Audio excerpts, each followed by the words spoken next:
Je suis pèlerin étranger, alléluia, errant, c'est mon péché. Oui, si les terres rêvaient la cité, oh oui, lorsque les ailes entraient, oh oui, connaissez, oh oui, oh Jésus, lorsque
Seigneur Dieu vous bénisse. Quel petit peu de louange. Mungu amebariki sana. Ndio vile Mungu wetu anapendana watu wa kumchezea. Quelquefois kinaonekana kama ni mzaa, ndio vile Mungu anapenda. Amen. Même par l'ouest, le soleil se couche, je suis tayari kusikiliza sauti ya Mungu, tumulisha kusonga. À l'ouest, le soleil se couche, il arrive à la fin de sa course. Numéro 28, chant des aigles. À l'ouest, le soleil se couche, il arrive à la fin de sa course. Et voici que vous êtes en là, on est là, qui vous fait. Oh, donc c'est la fin, c'est la fin, c'est la fin, c'est la fin de la course. C'est la fin, c'est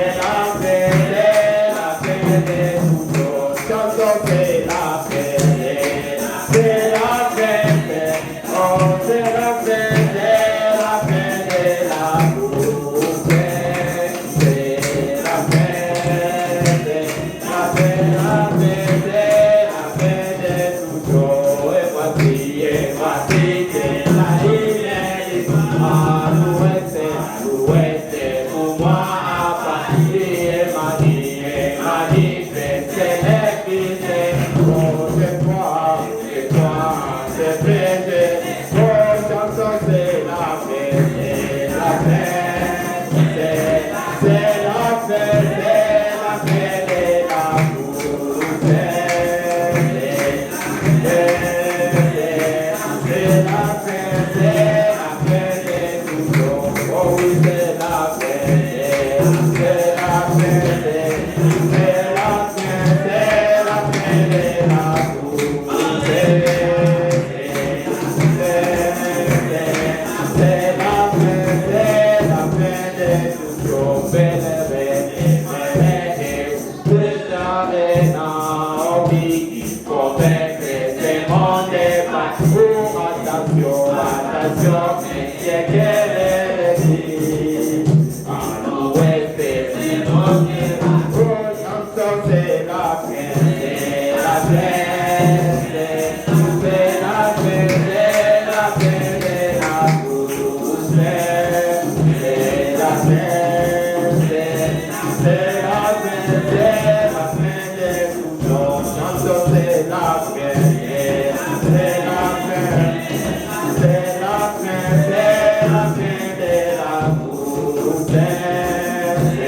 Sana.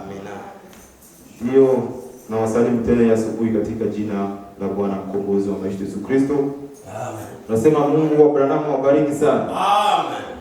Kama kwa Mungu biko leo, sisi tunaamini Mungu ambaye anafanya kazi leo mpaka ya asubuhi ni Mungu wa Abrahamu. Haleluya. Amen. Amen. Tunasema kama Mungu wa Isaka na Jacob, Moize walifanya kazi, sasa leo wenyewe wanafanya kazi ni Mungu wa Abrahamu. Amen. Watu wako wepesi sana kwa kuamini historia, na kuamini mambo yako yanafanyika kwa sasa, wako wapofu sana hawezi kujua. Kabisa. Basi sio mambo ya kushangaza juu ya nini Biblia ishakutonesha hayo mambo kabla msingi tuwekuwepo. Nasema kizazi ambacho tunaishi ni kizazi cha Laodikia. Ndio. Ambapo watu ni wapofu, wanyonge, wako uchi na hawajui. Ndio kwa maana mambo ambayo yanafanyika hata na leo hawajui. Mungu aturehemu sana. Amina. Sasa bila kucheka niko na salamu za watakatifu. Mchungaji Daniel kutoka Goma alisema niwasalimu jina la Yesu Kristo. Amina. Vile vile na Pastor Boaz kutoka Kinshasa alisema niwasalimu jina la Yesu Kristo. Amina. Je, mnapokea zile salamu za watakatifu? Amen. Mungu amebariki sana. Amina. Kila mara nazoea kusema kama mtu anakukumbuka kusalamu maana yake na kuomba na kuombea. Na huko ndani yake. Amen. Mungu atubariki sana. Amina. Sasa bila kuchelewa tutashimama tuweze kusoma katika kitabu cha Mathayo, Matthieu 21 verset 22. Bali tukatika ile somo yetu ambayo tuweza kuanza ya kufunga na kuomba. Matthieu chapitre 21 verset 22, Matthieu chapter 21 verset 22. La Bible dit ceci. Je lis au nom du Seigneur Jésus-Christ. Bible says, tout ce que vous demanderez avec foi par la prière, vous le recevrez. Amen. Amen. Frère, lisez l'avance, soyez. Mathayo mtakatifu 21:22 tunasoma jina la Yesu Kristo. Amen. Na yoyote mtakayo yaomba katika sala mkiamini mtapokea. Amen. Amen. Que Dieu bénisse la lecture de sa parole. Mungu abariki kusoma neno lake mweza kuketi. Ndio nasema tena Mungu awabariki na karibu sana kwa meza ya chakula. Amina. Sisi hapa tunapeana ndio kukula. Ndio. Je, Mungu tayari wa kukula? Amina. Na chakula ambacho tunapigaka hapa sio nani bankuku, tunapigaka ndio mayai. Amina. Unakumbuka leo kuonyesha kwamba wakati unakula mayai, maana unakula na manyoya, na kichwa, na butumbutumbu na miguu. Maisha kwa ni kutasema mimi ya Mungu. Ni amina na ni haleluya. Amina. Juu bila nabii tulikuwa kwenye ole sana tunakupotea kwa hiyo dunia. Wakati Mungu alipenda kizazi cha Laodikia tutumia neno la Biblia nao. Amina. Amen. Amen. So yoyote mnaamini kwa ile maneno ambayo alipewa na Biblia nao maana yake anaokolewa. Mungu awabariki sana. Amen. Mungu awabariki frère. Rasi niona video foto ambayo nitumana mu group. Ilikuwa ni foto moja ya profondeur sana. Anasema que nous tous nous étions dans la nuée. Tumewahi kusikia ile mafundisho hapa. Abraham anasema kama hii niwe iko ni banani Ce sont les saints de tous les âges. Ndio frère Branham anasema kama sisi wote tulikuwa katika hii way. Amen. Maana kushuka kwa hii way ilikuwa ni kushuka kwa nini? Kwa bibi harusi ambao walikuwa tayari kutoka kwa dunia. Ndio frère Branham anasema nous tous sisi kama wewe utajitoa sisi wewe hakuwa mule na hautakuwa wake. Ndio anasema kama sisi wote tulituona tuko mwa ile nini? Nguzo ya moto. Niwe mchana usiku ni nguzo ya moto. Mungu atubariki sana. Amina. Que Dieu vous bénisse. Amen. Mungu akubariki frère kwa ile revelation. Juu message sio tu vile kisi watu wanasoma. Ni ufunuo. Message ni revelation na ndio kunafanya difference leo. Ndio natumana kidogo kama divergence za mingi. Kasha wao wanakusanyika hapa wote ni message, leo ufunuo ndio kuna batofautisha. Unaweza kusoma hii brochure moja, mais hauna ufunuo ya mambo yenyewe kwa mle ndani ni bure. Uko kama vile témoin de Jéhovah. Ba témoin de Jéhovah na kuna message hapo unajua. Uko na magazeti zao. Leo ni message na boyo. Je, mnajua vile? Ndio. Banani hapa ba 7 day, bako na magazeti zao, nao ni message. Mais utofauti sasa wa message yetu na yao ni ufunuo. Mungu bariki sana. Ndio turudilie pale tuliachia Jumapili kuhusu kufunga na kuomba. Apare terme yoyote ndugu Branham akatufundisha kwamba kufunga na kuomba ni kazi ya nini? Ya nafsi. Ni faith ya Mkristo na ule mtu wa ndani. Amen. Basi wakati tunafunga tunakuwa tuko mfaith pamoja na Mungu wetu. Huyu mtu wa nje unasikia njala na ule wa ndani yuko na kombana kiroho. Na inasaidia mtu anaona mavision, anaponywa, anaomba na Mungu anamsikia jua nini alifanya kazi ya nafsi. Nafsi iko tayari. Na wakati Mungu anakuwa na dini ndio na nafsi, asikuwa na dini na mtu wa nje. Kama unakumbuka Jumapili tukasema ya kwamba Mungu wakati alicreate mtu kwa image yake, asikuwa na create yeye mwili. Alitaka kucreate ndio nani? Nafsi. Mungu mwenyewe ni nafsi. Kusudi aonekane na kuona jimanifeste ndani ya temple. Ndani ya mili za watu. Wakati ya mwisho tukamwona ajimanifeste ndani ya Yesu Kristo. Sasa leo na Biblia anasema kuna ajimanifeste ndani ya watakatifu. Amen. Amina. Mungu amebariki sana. Amina. Ndio pale tunasemaga ya kwamba wengine wanakatana sema Mungu hawezi ingia ndani ya mtu, akishaingia ndani ya mtu ataexplode, atapasuka ule mtu. Sasa Mungu yuko wapi? Na mnakatana na Biblia zinasema. Ndio Biblia inasema kama mimi naenda. Ndio. Mimi sitawaacha ninyi mayatima. Nitakuja nitakuwa pamoja nanyi tena ndani yenu. Amen. Amen. Hata Mungu ndio tuko na Mungu, haiko mawingu wale kufasi kwa mkibambazi kwa na mchunga, wale kufasi kwa hivyo mahali patakatifu kwa kuingia kwa mule viato, msikule miguu ndio kwa Mungu iko hapana. Mungu yuko ndio ndani ya nafsi yako. Hata Mungu tunakuwa tunaomba kwa kimbali iko na sisi. Amen. Tuko Branham kwa kufundisha mafundisho tupatia mfano ya nini ya kolombe, pigeon. Sasa unaona pigeon anakuwa msafi kila siku. Ule pigeon haendaki kumai mnao hapana. Inakuwa ni mafuta yako ndani ile pigeon inakwenda siku ile mchafu. Ile mchafu. Ndio Branham atuonyesha kama ni kama vile Mkristo. Ule Kristo yuko ndani yake, ndani ya nafsi yake, na bado anakula nini? Machafu. Maji kwa mtakatifu saa yote. Amen. Amina. Pigeon haendaki kunao, mimi anakuwa msafi. Kama pigo bandeni basa pigeon wa kwanza.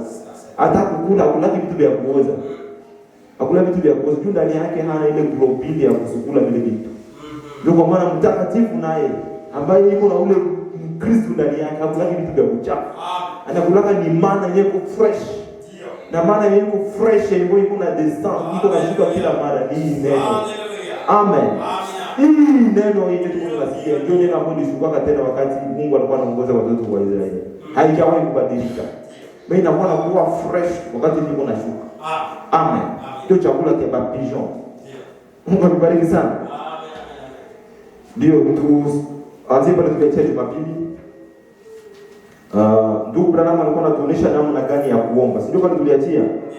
Akatuonyesha kama ilisaji kuomba, tunapaswa kuwa naomba namna gani. Tuko tunatembea mjia watu wasikilize. Kama mnakumbuka Fred Branham alisema nini? Tunapaswa kupiga magoti wala kusimama. Amen. Mimi Ancien Testament tukasema zamani kama mtu anapiga magoti ilikuwa ni alama ya kuonesha nini sana? Sanamu. Juu Ancien Testament watu walikuwa wanapiga magoti. Kisha kuona wanapiga magoti sije wale wanaabudu nini? Sanamu. Tunapaswa kupiga magoti mbele ya ile ya Yesu tu. Sasa na ule Yesu bako bana mchunga akuye na achaka kuye na bakujua. Même au Nouveau Testament, wakati yetu sasa adoration wakati wa jioni. Ndugu Branham anafundisha kwamba tunapiga kupiga magoti au kushi. Hapana kulala chini mudongo kuna kufuruvunza. Kitu kuna piga madoktrine za leo basi. Kisha mtu yuko naomba yuko chini mudongo. Ni nini baba sisi niko naomba? Alitosha andiko wapi ku Biblia yenyewe alielewa mbaya? Juma andiko Biblia nasema sasa wakati walikuwa wanafunga na kuomba walikuwa na magunia, bakavala manani, masandre, majivu wakajipakacha bakaanza kulala chini na kuomba. Sasa yeye anabeba moshi. Na adoration wakati ya jioni na Biblia anasema kama tunapaswa kufanya nini? Piga magoti au kushimama. Leo anasema iko efikase sana, ya nguvu sana ni kushimama. Amen. Akatuonyesha mfano wa usuja. Aseme wakati nani General George Washi wakati alikuwa anataka kuomba sinya aende kupigana vita, alipiga magoti katika nini neige, jiska seke mai kaonekana mkivuno kyake. Ya mai ya neige ilikuwa ni alama ya usuja. Ndugu Branham anasema wakati Etienne alikuwa anachagua basoda bake, yeye alikuwa anapigisha magoti. Aliwaambia wapi kumai. Anamwambia ule mmoja atakunywa mai anashimama. Ule mtie pembeni ni soda kabisa ya kweli. Ule atalala ule mmoja anaanza kula na yuko nalala. Hii ule hapana pembeni kwanza na masasi mumpike. Ule ni soda wa bongo. Sasa ule mmoja ataingia mumai sasa yeye wote analala anaanza kunywa na mdomo. Ndio wafike sana. Tutamsikia na Biblia yangu inasikia mzuri ile historia. Sasa ndama na mzuri ya kuchakula basoda wala basuja ni venye kushimama. Na hii kushimama sio kushimama tu vile tutashimama tu vya kawaida. Kwa sababu kushimama muimani, tunashimama muimani. Amen. Hapana ile jengo la kudanganya, sasa shika sana kinyo liko nakyo. Utakuwa shika kia mbaya. Make sure kile kinyo uko nakyo ni neno ya Mungu, njoo imani ya kweli shimama moyo. Amen. Sasa shika kinyo uko na kumbe ni kisu, wanakupatia kisu. Kisu ukienda kushika kule kwa magari itakuka. Bebasha kwambia ushike sana kenye huko. Jua namna gani ya kukishika. Kwa kushika ni kule kumpini. Amen. Shika sana kile kenye huko na kujua kia kushika ni gani. Kenye tuko nacho si ya pare nyingine ni ujumbe ya nabii Bwana. Sio vile tunapaswa kushika. Sasa tutashika namna gani? Ndio vile kuna kufundisha namna ya kuwa na shika mama. Sisi sasa kuomba, sisi sasa kumtafuta, sisi sasa kufunga, sisi sasa adoration, hivyo tunafundisha jinsi ya kuwa na shika. Amen. Je, tuko pamoja? Ndio. Mungu akubariki sana. Amen, amen, amen. Ndio.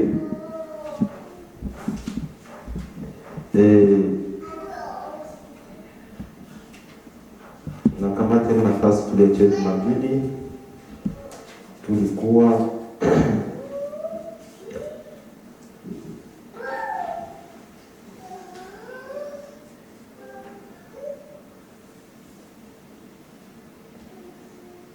Kwa nini katuonyesha tena Jumapili aseme yenyewe tunatumaka watu wajibia kimaombi ilikuwa ni juu ya nini? Asema maombi za watu wazijibiwa juu ya nini? Kwa nini alisema tulikuwa pamoja? Asema ni juu ya dhambi za watu. Asema dhambi tu moja inaweza kutuma nini maombi yako haitajibiwa. Amen. Dhambi moja tu inatuma mtu atajibiwa nini maombi. Sasa ushakuwa na lejio ya madhambi, kikundi cha madhambi, unaona kama yuko mwenyewe ule sana. Amen. Ni ndugu Branham alisema. Okay. Nachukua hapa la révélation de Jésus-Christ. Age de Pergame, Frère Branham kwa nini anatafuta kutuonesha juu ya ile fasi yetu tulisemea juu ya kuomba, tunakusema kuomba namna gani. Juu hata Yesu Kristo mwenyewe katika maandiko matakatifu wakati wanafunzi wake walimuuliza, "Je, tutakuwa tunaomba namna gani?" Yesu akawaambia, "Wakati mtakusanyika, mtashimama katika nini sala? Hapana kulala, wala kuikaa, wala kutembea katika sala." Sasa wakati mtashimama katika sala, muombe Baba yetu aliye juu mbinguni, jina lako lisifiwe, ufalme wako uje, mapenzi yako yafanyike duniani kama utusamee makosa yetu kama vile sisi tunasamea walio tuko. Mekini tunataka kuretenire pale nyingine Yesu alisema wakati mtashimama katika maombi. Frère ile kitu muisezile sana. Hapana wakati tunalala na kuikala tuko tunatembea. Wala wakati tunapiga watu majido katika maombi. Makofi, mipanga mnakata mamishwa sio vile. Ni kushimama katika nini? Maombi. Tumuulize nabii Branham na asisitize ile kitu. Anasema hivi. Dans Révélation de Jésus-Christ, âge de Pergame, prêché le 1960, le 7 décembre. Revelation of Jesus Christ, Church Age of Pergame, preached 1960, date 7 December, paragraph 36. Brother Branham says this. Et savez-vous pourquoi je me tenir debout pour la prière? Amen. Frère Branham anasema hivi. Sasa mnajua, sasa kwa nini mimi nashimamaka wima katika nini Maana katika maombi tunapaswa kushimama wima au kupiga nini? Magoti. Tusikienda kushimama wima sasa iko na sense gani? Umuhimu wake ni gani? D'après Branham. Ndio kama tunasema somo letu ni maombi na kufunga kulingana na nani na Branham. Amen. Amina. Tumuulize nabii. Sasa savez-vous pourquoi je me tiens debout pour la prière? Sasa mnajua nini mnashimama katika maombi? Jésus a dit. Sasa Yesu alisema. Mnasikia na hiyo tuliamini. Iko nafuata ndio nini nyayo za nani za Yesu Kristo. Sasa kama anafuata nyayo za Yesu, na sisi tunafuata nyayo zake, tutapotea kweli? Hakuna mtu wa kupotea. Kufanya tu ni kufuata nani? Nabii. Yeye yuko anatushotea nani? Yesu. Amen. Amen. Ndio tunataka na shimama katika maombi juu Yesu alisema. Sasa ndio Yesu alisema ndio nini? Tusikie benye Yesu alisema. Jésus a dit, lorsque vous vous levez pour prier. Amen. Amina. Yesu alisema ndio. Sasa wakati mtashimama kuomba. Hapana wakati mko mnatembea. Roho shoko utapara. Sio hivi. Shimama katika maombi. Piga magoti katika hapana kulala chini kuna jifunguza mudongo. Wala kupiga watu majido. Toka mapepo vio vile. Makofi na video wengine mpanga. Sekata baba. Sasa bali makombe ndimu kanisa ni nini? Sio vile katika wakati mnashimama katika nini? Sala, katika maombi. Ndio mimi natumanga nabii wetu Branham mnanashimama. Ni Yesu alisema. Sasa ndio Yesu alisema sisi tunapaswa kujiaplike ni neno ya Mungu. Amina. Ndio Branham alifanya tunapaswa kujiaplike ni neno ya Mungu. Amen. Tusikie Branham. Ndio. Lorsque vous vous levez pour prier, dites notre Père qui est au ciel. Est-ce que sio Yesu alisema vile? Sasa wakati mtashimama juu ya kuomba, mseme Baba yetu aliye juu mbinguni. Amen. Na Baba ambaye alikuwa juu mbinguni asikuwa mtu mwingine isipokuwa Yesu Kristo. Alikuwa ni Yesu Kristo. Juu Yesu ni Mungu. Hauwezi kumlimite. Hapana. Sasa kama yeye alikuwa Baba, sasa dunia pale alikuwa nani? Katolika. Watu wako Katolika sana. Amen. Watu wako Katolika waamini hata message. Wako na mlimite hata na Yesu mwenyewe. Hatari sana. So Joana alisema vile baba kumbingu alikuwa Baba na kudunia ni ule umoja. Mekazi yenyewe alikuwa anafanya pale, alikuwa anafundisha watu namna ya kuomba. Sisi watakuwa wanamuomba yeye. Tumshakumbuka katika Mathayo 22 pale kutoka kusoma. Inasema nini? Anasema wakati mtaomba katika sala, mtaomba chochote chenye mtaomba katika sala mjina langu. Baba atanipatia nako. Amen. Amina. Hapana mjina ya Branham, ya Maria, wala ya Papa, wala ya mwingine mtu, mjina ya Yesu Kristo. Amen. Amina. Na msisaulike maandiko nasema nini? Kama Mungu ambaye tunakuwa tunaabudu ni Mungu wa wivu. Wa wivu. C'était Dieu jaloux. Aliambia Israeli, écoute Israël, je suis un Dieu jaloux. Amen. Hapendaki utukufu yake gamuniwe na watu wa wivu. Amen. Sasa kama palikuwa yeye na palikuwa Yesu, ile mtukufu angependa kama ikabule. Ndio kama ilikuwa ni ule Mungu ambaye jina lake ni Yesu Kristo. Ndio alikuwa anafundisha watu kisi watakuwa wanamuomba yeye yule moyo. Sasa wakati mtashimama katika maombi, muombe Baba yetu aliye juu mbinguni. Je, Baba aliye juu mbinguni hakuendeka kumbingu? Alienda. Analitoka wapi? Alitoka kumbingu. Na maandiko nasema ni hakuna mtu aliyepanda kumbingu isipokuwa yeye alishuka kutoka wapi? Amen. Je, mnaamini vile? Amina. Kamisomea ni Biblia inasema. Ndio. Sio hata mzungu wetu. Mzungu wetu anasema Biblia inasema. Asa hakuna mtu ambaye alipanda kumbingu isipokuwa yeye alishuka kutoka kumbingu. Yeye alishuka kutoka kumbingu alikuwa ni Yesu Na yeye mwenyewe alipanda tena wapi? Yesu Kristo akapanda. Na yeye mwenyewe manake yuko kumbingu, hakuna mwingine. Wa kuomba wenyewe kumbingu ni Yesu. Sasa mfunuo ya ujumbe wakati wa jioni. Ndugu Branham anasema kama ule Yesu haiko tena kumbingu. Yuko ndani ya mili za watakatifu. Haleluya. Za watakatifu. Amen. Ndio mwenyewe ule Yesu. Kwa umbo gani wa Roho Mtakatifu? Umbo ya nini ya kolombe de feu. Amen. Amen. Ile nguzo ya moto leo iko ndani yetu. Ndio kwa maana iko na choma ya uchafu sana. Bado kuna mtu different. Tofauti na watu ya ulimwengu. Juu ya nini? Message ni ndani yako. Ile colonne de vile Saint Esprit inakuja na kuwa mtu mwenye tofauti na watu ya ulimwengu. Amen. Amina. Wakati tunashiriki katika maombi tuombe nani? Baba aliye juu mbinguni. Ule Baba aliye juu mbinguni ni Yesu. Hapana William Branham. Usisikize ya kwamba sisi tunamwabudia kwa Branham. Branham kwetu ni nabii. Ni kinywa cha Mungu. Ni absolute. Yeye kwa kusotea nani yeye? Atumwabudia. Yeye mwenyewe Branham anasema ananukuta lile andiko ambalo Yesu alisema. Wakati mtaomba katika sala, muombe Baba yetu aliye juu mbinguni. Na wale mbingu ni Yesu Kristo mwenyewe. Sasa Branham yuko wapi leo? Anapumzika. Wapi? Msize mdimension. Ndio mwenyewe watakatifu wote ndio wanafariki wanaenda kupumzika. Wanamchunga wewe na mimi. Mungu amebariki sana. Qu'est-ce que vous bénisse? Alléluia. Amen. Je continue. Frère Branham disait ceci. Il a dit, notre Père qui est au ciel, Dieu veut tunapasha kwa tunaomba na Baba yuko mbinguni tushamuona. Pardonnez-vous les uns aux autres. Asemu kisameana wengine na nyinyi kwa wengine. Vous voyez, c'est mnaona? Et il y a aussi l'histoire de Gédéon. Amen. Ile wakati nilisema ni Etienne, mimi Frère Branham anasema ni Gédéon, sorry. Naweza kuconfond. Frère Branham anasema ni nini ni Gédéon, na ni kweli ni Gédéon, mimi nilisema Etienne, samani. Il a dit, il y a aussi l'histoire de Gédéon qui a choisi son armée en départager ce qui s'accroupira pour la paix d'eau, d'avec ceux qui prieront l'eau dans leurs mains. Vous voyez, anasema hivi. Anasema kwa historia tena ya nani ya Gédéon.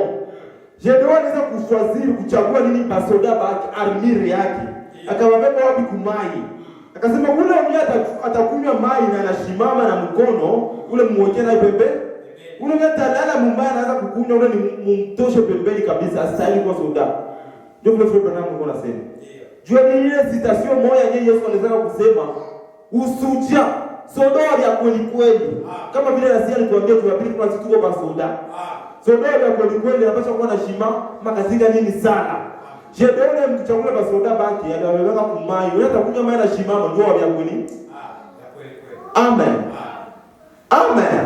Wewe utakunywa mai na ndala, ule ni wa bongo na hivyo unapiga magoti. Anapaswa kunywa mai na shimama ni usuja. Amen. Tusikie. Il a dit, avec ceux qui prieront non dans leurs mains, vous voyez, et il y a une partie qui tomba et se prosterna devant les idoles. Sasa kwa wale wenyewe watachukua maji wanakunywa na mikono. Unaona? Palikuwa sehemu ya watu ambao wanaweza kuanguka bakaweza kupiga magoti mbele ya nini ya masanamu. Et ils savaient qu'ils ne pourraient pas aller. Na walijua kama hawangeweza kwenda. Mais les autres restaient debout. Amen. Na wengine wakabakia nini wima. Amen. Hapa naturudisha tena kwa historia ya banani le troisième rite. Wakati baliweza kusema aseme wenyewe atapiga magoti mbele ya kisanamu, tutamtia mdini mtanuru ya moto. Wengine wakaenda wakapiga magoti, hawakubatia mbele tanuru ya moto.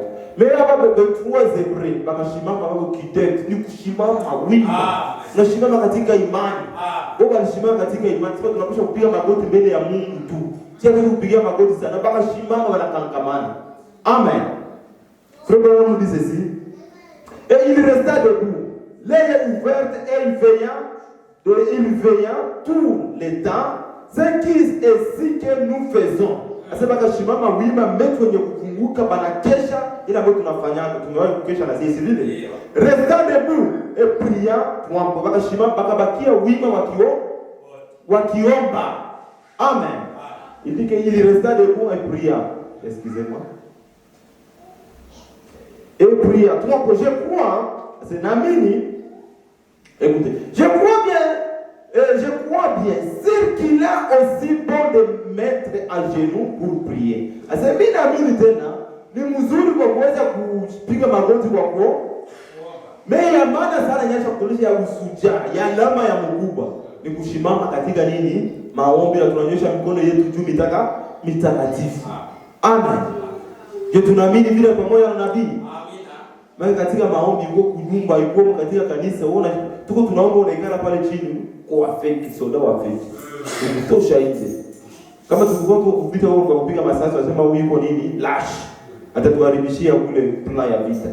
Sisi tuko na ile harmony, umoja, tunapatana kitu kimoja. Tunaposha kuneni kusimama sisi wote wakati ya nini? Ya maombi. Kama tunapiga magoti tunapiga nini? Magoti. Mimi yenyewe anasema ya usuja sana. Ni kusimama frère. Amen.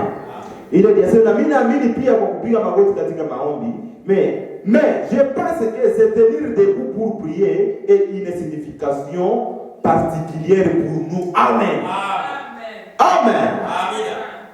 Asema mimi naamini na kupiga magoti katika sala, ila kusimama iko na maana sana kwetu kuliko ile ya kupiga magoti. Amen. Na msiloge mosha sema maana kupiga magoti ni dhambi, sio dhambi. Unaweza kupiga magoti sio dhambi. Menyeko ya maana sana ile kusimama. Sasa tutabeba kwa maana sana. Amen. Mungu atubariki sana. Ile incliner nos têtes et nos cœurs dans la prière, tunanyamisha vichwa vyetu na mioyo yetu katika nini? Maombi. Hata kama kusimama pale unakuwa bila kistati nguvu. Unaposha kuinamisha kichwa, mmeusha kusimama katika nini? Maombi, na nafsi nayo inasimama inanyenyekea mbele ya Kristo katika nini? Sala. Amen. Amen. Il dit ceci. Ce prosternat à l'autel était une forme païenne d'adoration. Asema mkia kupiga magoti madhabahu zamani kule Ancien Testament ilikuwa ni alama ya nini? Ya kipagana, kwa sababu wanaamini vile. Ndio kwa maana Nouveau Testament tunaanza kuona watu wanapiga magoti wapi? Kwa madhabahu. Juu kwa kupiga magoti kwa madhabahu kwa sababu bako naabudu ile foto, bako naabudu ile masana, wala bako naabudu kile kilutari kiko kule, wala ni Biblia liko kule, wala bako naabudu wenyewe kwa ubiri. Ndio kile walikuwa nakatala Mose Testament kwa kupiga nini magoti na kushimama tu. Amen. Il dit ceci. Aujourd'hui, nous pouvons prier et nous prestons devant Dieu. Amen. Mose Testament ilikuwa ni alama ya kipagani. Leo tunaweza kushimama, wale tunaweza kuomba kupiga magoti na kujiprosterner kwa kupiga magoti mbele ya Mungu. Wakati unakuwa kupiga magoti huko mbele si tushe vile vitu vya kipagani ndani yako, unapiga magoti mbele ya mtu, wala mbele ya iPhoto, wala mbele ya bwana, wala mbele ya madhabahu. Unaposha kutia ndani ya nafsi yako unapiga magoti mbele ya nani? Ya Mungu. Amen. Yule watu wanabeba nguo moshi, se prosterner, kupiga magoti. Il faut kupiga magoti mbele ya foto ya bwana, wala mbele ya hii wewe. Haitakusaidia kitu yoyote. Sasa kupiga magoti mbele ya nani? Ya Mungu. Ya Mungu. Amen. Amen. Écoutez, frère Branham dit ceci dans le paradoxe de Dieu qui était là où il y a Mungu prêché le 1961, paragraphe 32. Paradox of God, the preach 1961, 17 December, paragraph 32. Frère Branham say this. Quelqu'un a dit, frère Branham ne croit pas dans un hôtel, dans une église. Asa mtu mmoja anaweza kusema ndugu Branham haamini kuwa na madhabahu katika nini kanisa. Ni bongo. Écoutez. Je crois certainement dans un hôtel, dans l'église. Asa mimi naamini kweli kuwa na nini? Na altare. Hii madhabahu wapi mkanisa. Amen. Il dit, vous voyez, mais les hôtels n'étaient pas l'endroit où les gens venaient pour prier. Ase munaona huku madhabahu haikuwa fasi hapo watu walikuwa wanakuja kuomba. Hapana. Chumba zile zitakuwa watu walikuwa wanajiprosternia kwa ile muda ya kuomba madhabahu kuomba. Kule madhabahu walikuwa rido, walikuwa kivuli kinakata. Walikuwa wanaenda kule ni kuhani mkubwa. Wengine wote walikuwa wanaenda kupiga magoti. Wakati pazia lisha kutoka, tunakaribisha sisi wote kupiga magoti wapi? Kwa madhabahu. Amen. Mungu tubariki sana. Amen. Frère Branham dit ceci. Et il y a avait jamais eu un appel à l'autel à aucune dans la Bible. Asema kuita watu kumadhabahu ilikuwa haijakuwa ikufasi yoyote mu Biblia. Mnajua ni juu ya nini? Walikuwa patia kule mwadoration ya zamani. Watu wange karibia ile fasi hapana. Walikuwa wanafichwa, walikuwa fasi, walikuwa wanaingia mle ndani ni kuhani mkubwa tu. Amen. Mais wakati kuile pasi na pasuka, frère Branham anatukaribisha leo aujourd'hui nous pouvons se prosterner devant Dieu. Tunaweza kupiga magoti mbele ya nani? Ya Mungu. Lakini wakati unataka kupiga magoti hapo kwa unaomba, usiwazie kwa unapiga magoti mbele ya Branham, wala mbele ya madhabahu, wala mbele ya idiwe. Ni mbele ya nani? Ya Mungu. Ya Mungu. Amen. Mungu aturehemu sana. Amen. OK, excusez-moi un peu.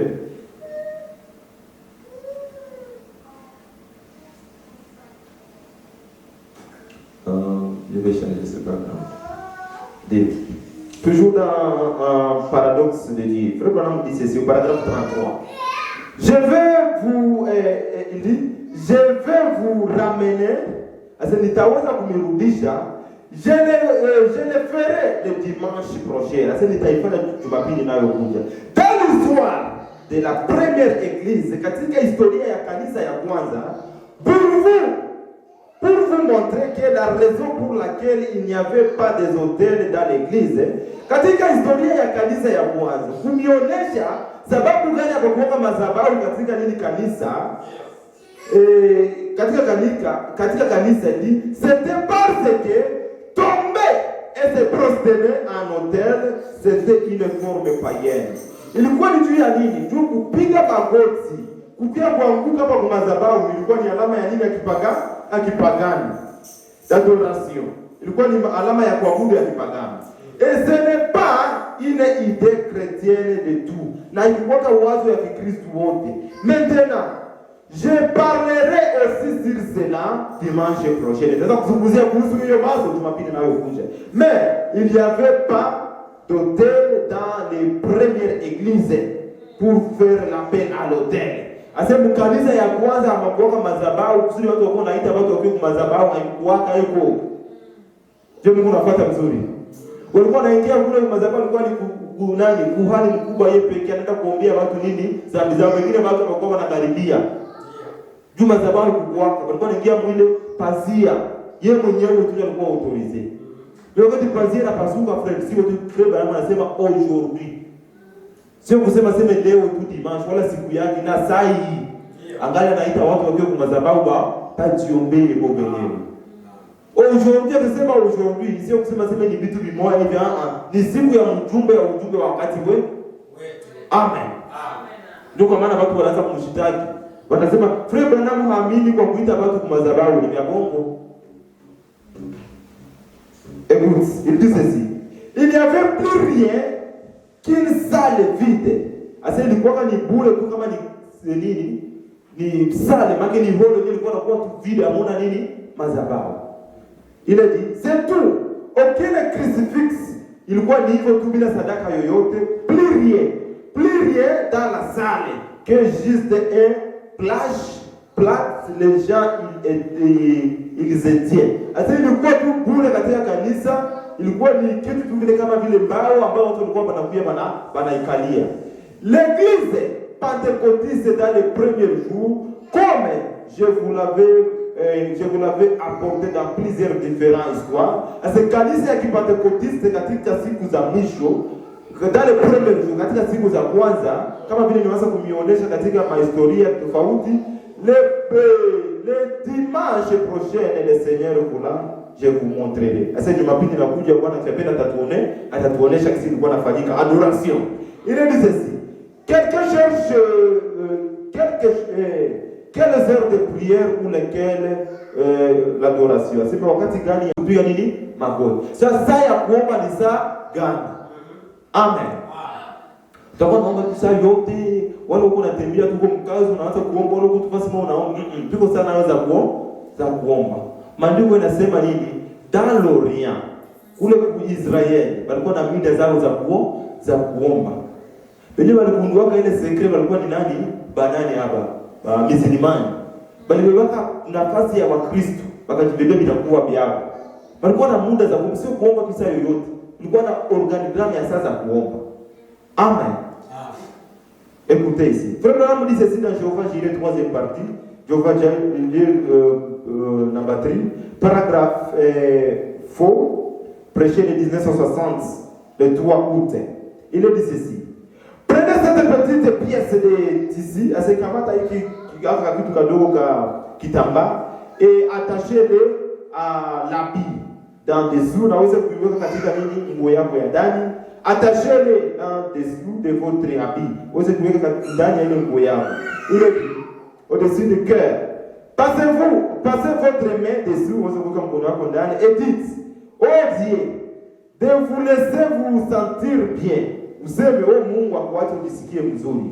Et alors, lorsque vous faites cela, et alors à chaque heure ou chaque ancienne des sacrifices, asi wakati mnafanya hivyo kwa kila muda, kwa kila wakati ya zamani ya sadaka, il est dit 9e heure, à 12e heure et à 3e heure dans les après-midi, heure standard de l'Orient. C'est ce moment-là que je suis en train de prier à la même heure. Amen. Frère Branham anasema ilikuwa ni 3e heure, 12e heure na 9e heure, 12e heure na 3e heure, ndio ilikuwa ni muda ya nini ya Orient. Wayani kule kunini ku Israel. Kalenda yabo na sisi watu wa mataifa binachana. Unajua vile? Tumesema wakati mmoja. Tutarudia tena kule kusudi tusikie mzuri. Frère Branham anasema kama mnyama Rome ndio anaweza kubadilisha nini wakati na nini na majira. Sasa kalenda yetu tunakuwa nayo si kalenda ndio tunause ni kalenda ya Rome. Waisraeli wako na yao wako na muda yao tofauti. Frère Branham anasema hii 3e heure, 12e heure na 9e heure ndio inakuwa muda za maombi. Na ndio muda zenyewe nabii alikuwa anatumikisha wakati ya nini ya kalenda ya wapi ya Israeli. Amen. Na maandiko yanashuhudia ya kwamba nini? Aseme Petro na Yohana ilikuwa ni 3e heure banapanda kumlango mzuri wanaenda kuomba. Wakutanisha nini kipofu kiko pale. Mageza yao ya kuomba ilikuwa na mamuda. Ndio wanajua hii muda ndio tunaposhinda kukutana na Mungu wetu. Hapana wewe unatoka kumbea unatoka kuiba unatoka insa ya kuomba. Unafanya madhambi zako semene yote sasa ndio unaenda kuungama kwa padri. Sio vile. Unaposha kuwa na muda zako za kuomba kila siku. Ile kiu na njaa ingekuwa ni ya Wakristo, bali shetani alitudanganya nao kuipatia bamizi na mzimani. Bamizimani wanakwenda naomba kama ni mara 6 usiku. Ndio mizimani wanakwenda. Anajua saa fulani sema maombi, saa fulani sema maombi, saa fulani sema maombi, saa fulani sema ya maombi. Beba Kristo wa leo, hata siku moja inapita kazi tao. Hata na mpesi na kukanisa kwenyewe haendani. Na anajiita kama iko nini? Mkristo. Mungu aturehemu sana. Tusikie nabii kisha unatufundisha. Frère Branham nous dit ceci. Il dit, c'est moment-là que je suis en train de prier à la même heure. Aseme ni hizo wakati 3e heure, 12e heure na 9e heure na mimi nakoka niko naomba kwa muda moja na wa Orient. Il dit, et nous y allons autour de l'horloge. Aseme na sisi tunaenda katika maombi kulingana na nini na ile muda horloge ça. Comme cela est autour du monde. Kama hivyo liko nini ya dunia yote. Et vous juste trois points. Dieu ne peut pas ignorer cela. Asema na nini nukta tatu. Mungu hawezi kudharau hiyo. Amen. Unasikia na kisa nasikiliza. Na tunapaswa kuwa na muda yetu ya maombi. Tutaki kwanza kujua kalenda ya Israeli ni kalenda gani, muda yao wenyewe wanakushaka ni muda gani. Kama utakuwa naenda na wewe maombi, juu Mungu na Biblia inasema Mungu hawezi kudharau hiyo kitu anayeheshimiaka. Maana unapaswa kumake sure unajua ile kalenda ni gani, na make sure unajua ile muda ya maombi ni saa gani, na unakuwa naenda maombi kwa muda, nao ndio inakuwa turu ya dunia yote. Amen. Amina. Tutafundisha siku moja. Mimi tumewahi kuizungumzia wakati mwaka nakumbuka. Problème dit ceci. Il dit, et vous, juste trois points, Dieu ne peut pas ignorer cela. Pourtant, à travers les mondes, à la même minute, c'est Mungu hawezi kudharau hiyo kitu kupitia dunia yote, minute za moya, ce sont des prières de centaines et de centaines de gens explorant dans la prière au même moment. Amen. C'est Mungu hawezi kudharau hiyo kitu Kwa hiyo minutes moja, hiyo masekonde moja dunia yote mlipatana. Wakati Waisraeli wako naomba sio mataifa kunaomba ni saa moja dunia yote. Mungu hawezi kuinyolea hiyo maombi. Anapaswa kuijibia juu ya nini?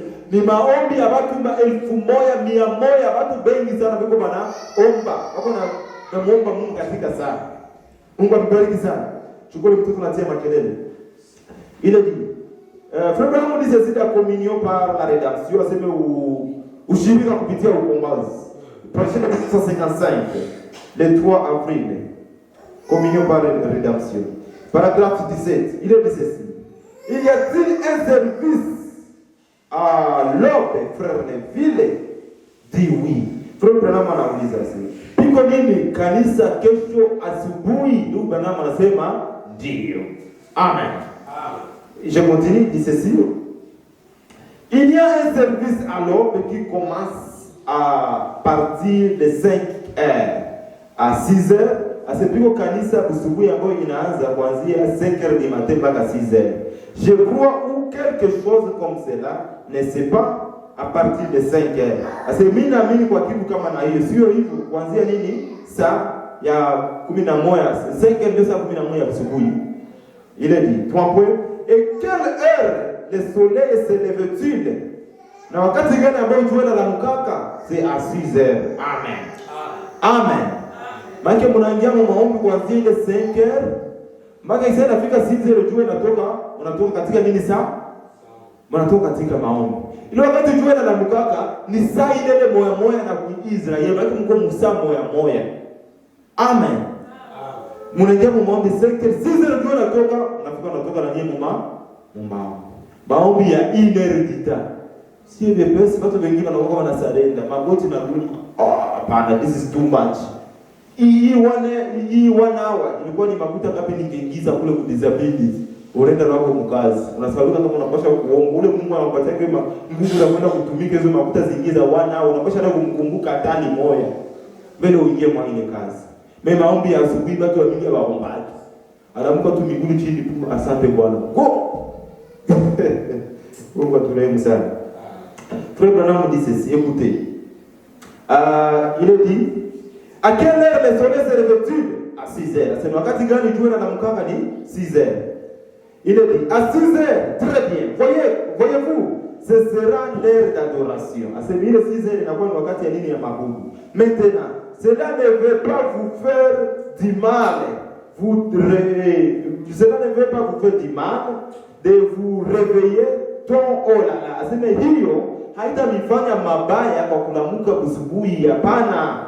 Maintenant, les catholiques se réveillent chaque matin, dimanche matin, comme cela, et ils vont à l'église. Je mnajua vile. Aseme mshanamuka ile kila siku busubuhi ile 5 mpaka 6 unaenda kuomba, haitakufanya kitu yoyote. Unajua kama Wakatolika wanalamkaka kila siku busubuhi Jumapili 6 wanaenda wapi kukanisa? Ndio vile wanafanya. Ibada ya kwanza ya Katolika inaanza ni 6 du matin wanalamka bana. Juma na jua secret. Hivyo ndio walibadilishaka nini? Kalenda, wakabadilisha na nyakati na nani? Na muda. Viboe baron, ndio mnyama, ndio Biblia inasema katika Levitike. Aseme wakati wa mwisho mnyama ataweza kubadilisha nini? Kalenda na nini na muda. Sasa ndio walibadilisha, ilikuwa ni Rome, ndio walikalaka mkonsele lisema wakabadilisha kila kitu. Mimi wakati walibadilisha wanatuletea vitu vingine, bobo wanaendelea kufanya vingine vitu tofauti na wenyewe walituletea. Unapata msibuku maombi huko analamkaka 6 kila Jumapili, baada mkanisa kuomba. Mimi mtu Mkristo wa leo hafanyaki ile nyosa kusingiza, tunaanza kugia shetani na kukueleza kama kusingiza kabia. Anaanza kulota yuko mbingu na mbingu hata ingia. Si zile ni mate, ndio kuvuvu unaanza kuja. Umeza mtu tuone kwenda kwa kanisa sasa kusingiza mlipike ni kuzubuhi. Ni shetani ule. Aitaka usiende kumpiganisha, ndio saa ya nguvu za maombi. Tusikie Bakatolika wanafanya nini? Tunajua pale kuna nguvu. Kama mnakumbuka nimewahi kusema katika maombi hamuna ignorance. Maombi hamuna nini? Ignorance. Ushauriwa tu kizi ya kuomba, Mungu atakupatia nayo. Hamuna upuuzi maombi. Bakatolika wanajua kizi ya kuomba, mbona wenyewe kwa wanaomba ni Mungu tofauti na sisi. Mbona kama wanapewa wenyewe kwa wanaomba jua nini, bali jua kizi ya kuomba, wanamkamata Mungu maneno yake. Ndio kwa maana hata kwa madhehebu kule vile wanaonyesha watu wako wanaombea wagonjwa banapona ni maana banajua kisi ya kuomba. Mimi hawaamini ule Mungu mwenyewe kwa nao. Amen. Kujuku na maswali kama na vile. Sasa kama pale wako na miagongo, mbona waliombea mtu fulani akapona? Ndio anaweza kupona juu baliamini kisi ya kuomba na walifundisha kisi ya kuomba. Banajua secret ya maombi Mungu secret. Banajua saa za kuomba. Ile sasa tuko direct na Mungu. Amen. Tusikie nani. Paragraphe 19. J'ai sauté quelque chose. Il dit, les catholiques se réveillent chaque matin, le dimanche matin comme cela, et il va à l'église, et ces protestants ces protestants doivent vouloir faire cela une fois par an. Ase bakatolika kwa wanafanyanga hivyo kila dimanche, memba poro wanafanyanga ni hivyo tu limoya kumwaka. Ne pensez-vous pas c'est alors mufikirie inakuwa ni kila mara kusikia wanafanyanga hivyo. Je veux juste parler quelques instants et ensuite toi points. C'est nitaweza kuzungumzia muda chache na kadhalika. Ile ni c'est un service d'adoration. Ase ni makutano ya nini ya maabudu. Ensuite, vous voyez empressez d'aller à la maison pour prendre votre petite déjeuner. Moi, j'irai pas. Sasa ndiye mnatanguliza kwenda kunyumba mchukue ile chakula yenu kidogo, mimi ndiye mnaona msieni. Alors je resterai peut-être à l'église ensuite le Seigneur voula. Sasa mimi nitabaki tu kukanisa Mungu akishataka. Maana wakati wanamaliza ibada vile watu wanaenda yana wakia maombi kwa watu kukanisa. Ndio sote na baba kwa nidita. Tarukia kidogo il est dit ceci. Dans les fondements fondamentaux pour la foi, les fondements fondamentaux pour la foi, prêché le 13 janvier 1955, paragraphe 42, Abraham dit ceci. Jésus a dit, tout ce que vous demanderez au Père en mon nom, je le ferai. Amen. Ase Yesu alisema chochote kenye mtaomba kwa Baba kwa jina langu mimi Yesu, hapana jina la Abrahamu wala mwingine, mimi nitakifa. Amen. Wenyewe kwa naomba ni Baba mjina ya Yesu, na Yesu ndio unakifanya. Je, mnasikia pale vizuri? Wenyewe kuna jibu maombi ya watakatifu ni yeye. Maana andotre tebe ule Baba wenyewe kwa naomba ni yeye. Ni Yesu, yeye ndio anafanya kitu. Tusikie. Je le ferai. Avez-vous déjà réalisé ce que cela signifie? Ase mmeweza kutambua hiyo inamaanisha nini? Réalisez-vous que si nous allons devant Dieu dans le nom de Jésus, c'est tout à fait comme c'est tout à fait comme Jésus lui-même priant. Amen. Asema mnajua hiyo inamaanisha nini? Wakati tunaenda mbele ya Mungu jina la Yesu, ni kama vile tu Yesu mwenyewe yuko anajiomba. Amen. Ndio tuleta mfano ya Kolombe. Ile mafuta ndani yake yalikuwa nasikula nini? Ule Yesu yuko ndani yako, ndio yuko anajijibu tena. Kama hauna naye na hautapata vile unataka. Kama hauna naye na hautajibiwa kama maombi. Unapaswa kumwekwa kwanza huko na ule Yesu. Wakati tunaenda sasa mu maombi, mu jina lake. Maana kwa sasa ni yeye ule Yesu ndio unajio. Sasa mtu anaweza kujiima yeye peke. Mtu ajiima frère. Écoutez. Il dit réalisez-vous que si nous allons devant Dieu dans le nom de Jésus, c'est tout à fait comme Jésus lui-même priant. Ce n'est plus moi qui prie si je viens en son nom. Ase sio mimi ambaye niko naomba nikichakuia Mungu jina yake. Inakuwa ni Yesu sasa ndio yuko najiomba. Amen. Basi wakati tunakia muombe jina la Yesu Kristo, sio tuko tunaomba tena. Inakuwa ni Yesu ndio yuko naomba ndani. Tunakundi Yesu aombe ndani yako na make sure kama yuko ndani yako. Na Yesu leo kisha kumsema yuko mforme gani ya colonne de fer. Ni la parole parler. Ni Saint-Esprit. Hapana Yesu amesema utakufa unazeeka na utana maiti na kutia mkaburi na utamwona tena Yesu wa misumari. Jua sasa kumaliza ile kazi ya ukombozi. Leo yuko mforme ya colonne de fer. wewe kuna mchunga tena mforme yake ya misumbari, utazikwa frère, na utamwona Yesu tena wafiti. Écoutez, Frère Branham nous dit ceci. Tungali kina muda mfate kwa makini. Il dit ceci, Frère Branham. C'est tout à fait comme, excusez, si vous venez en son nom, et il reconnaît son nom, et Jésus dit, quoi que vous demanderez au Père à mon nom, je le ferai. Amen. Ese mkishakuja mjina yake, na Yesu anapaswa kujua jina yake. Ndio mnajua vile? Kila mtoto anajua jina. Acha nipatie mfano wa mtoto mdogo. Mtoto anazalika, yuko na miezi kama ni 6. Anasikia kama nyumba anaita kama Joel. Isaac.